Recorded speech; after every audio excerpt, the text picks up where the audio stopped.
Bringing the Rain to Kapiti Plain by Verna, Aardema. Illustrated by Shadowlight Productions. This is the great Kapiti Plain, all fresh and green from the African rains. A sea of grass for the ground birds to nest in. And patches of shade for wild creatures to rest in. But one year the rains were so very belated that all of the big wild creatures migrated.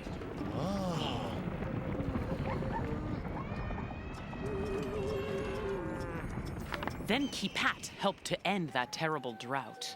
And this story tells how it all came about. Wait, Mommy, Mom, I forget. What's drought? What's it? A drought, Leona. A drought. Dryness, aridity, a lack of moisture, desiccation, parchedness. I don't understand. Oh, yeah, you don't understand, huh? Well, how about this then? Long time, no rain. Oh, now I get it. Thanks, Cheese. Well, you're well. Oopsie daisy. Okie dokie. Read. This is the grass, all brown and dead, that needed the rain from the cloud overhead.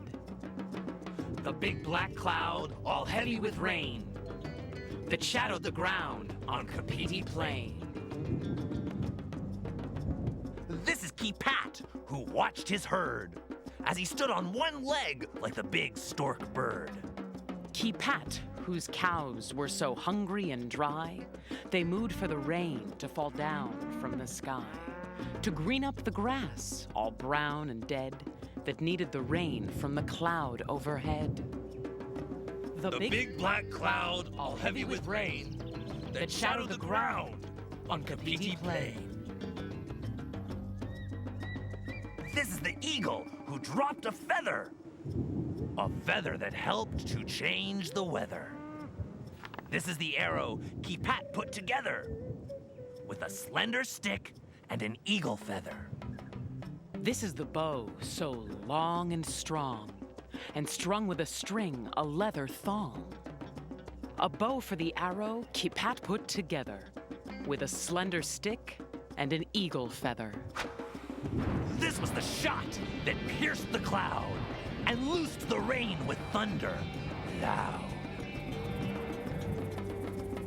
It fell near Kapiti, who watched his herd, as he stood on one leg like the big stork bird. So the grass grew green and the cattle fat. And Kapiti got a wife and a little Kapiti, who tends the cows now and shoots down the rain when black clouds shadow Kapiti Plain. Wow, that book is so cool. Yeah.